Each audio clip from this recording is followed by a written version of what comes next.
Janganlah kalian mendekati zina, bukan janganlah kalian berzina, ngedekatinya aja jangan, kata Allah. Karena zina itu perbuatan yang buruk dan jalan yang terburuk. Karena kalau orang udah jatuh ke zina, cabang-cabang maksiat lain mulai berdatangan. Serem. Allah melarang kita dari zina karena Allah ingin kita hidup dengan terhormat dan mulia.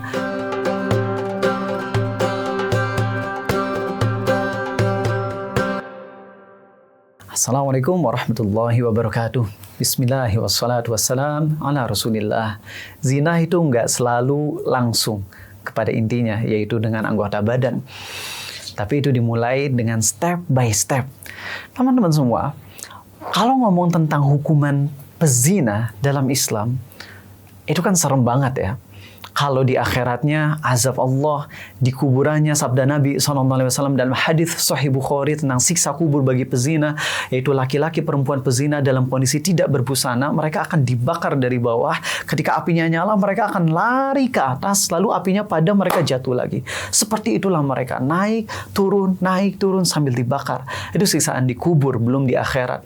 Adapun di dunianya yang sering kita dengar, kalau belum nikah maka hukumannya adalah dicambuk 100 kali.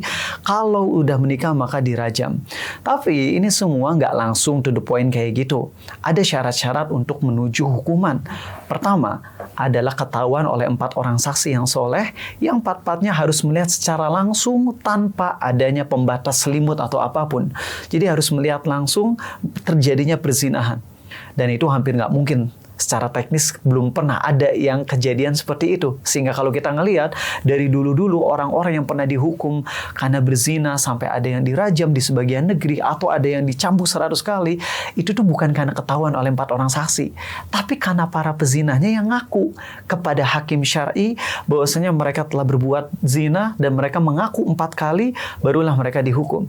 Ketika terjadi hukuman ini, maka Allah Maha Baik. Seseorang yang berbuat zina lalu dia dihukum di dunianya atas dosanya, baik itu dengan cambuk 100 kali atau dirajam, maka mereka tuh udah dihapus dosanya. Dengan sekedar dihukum itu mereka diampuni dosanya. Lalu gimana kasusnya kalau nggak mungkin menerapkan itu? Ya, dan memang nggak harus juga kok.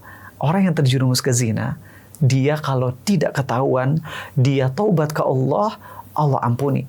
Tentu kasusnya berbeda dengan kasus perkosaan. Kalau itu beda, karena itu tindakan kriminal. Tapi zina yang mana suka sama suka, itu kalau taubat, gak usah lapor, Allah ampuni. Nah, zina itu dimulainya dari ngeliat, lalu kemudian memegang, lalu kemudian bercumbu dan sebagainya, dan ujung-ujungnya zina kemaluan. Dan itu dosa yang terbesar.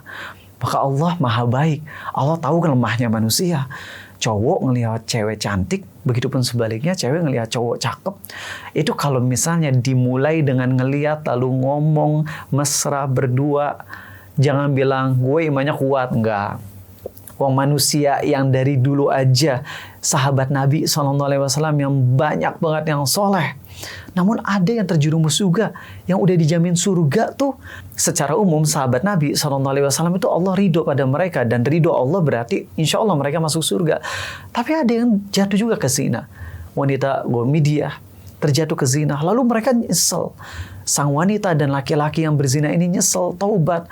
Dan akhirnya mereka dirajam dan insya Allah masuk surga mereka atas taubat mereka. Bahkan sabda Nabi SAW, dia ini udah taubat dengan taubat yang kalau dibagiin ke 70 manusia, Allah ampuni semua dosanya. Nah, jadi teman-teman, daripada jatuh ke zina, mending kita blok. Blok awal adalah dengan tundukin pandangan. Kalau sempat ngelihat, istighfar, dan jangan dilanjut kepada interaksi yang lebih dekat kecuali dengan cara yang halal.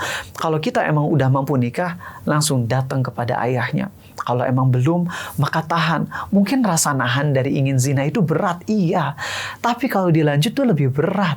Gak ada satupun maksiat, kecuali nahannya itu memang berat. Tapi setiap maksiat yang kita lanjutkan untuk melakukannya, itu konsekuensinya lebih berat.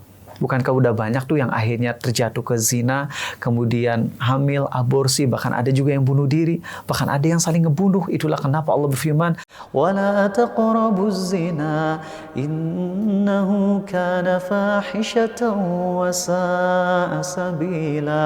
Janganlah kalian mendekati zina, bukan janganlah kalian berzina, ngedekatinya aja jangan, kata Allah. Karena zina itu perbuatan yang buruk dan jalan yang terburuk. Karena kalau orang udah jatuh ke zina, cabang-cabang maksiat lain mulai berdatangan. Ada yang gara-gara zina hamil, aborsi. Ada yang gara-gara zina terus nggak nerima, akhirnya saling ngebunuh. Serem. Allah melarang kita dari zina karena Allah ingin kita hidup dengan terhormat dan mulia. Maka jangan sampai kita terjerumus ke zina. Semoga Allah jaga kita, iman kita, hati kita dari segala hal yang menjerumuskan kita kepada kemaksiatan, khususnya tentang zina. Assalamualaikum warahmatullahi wabarakatuh.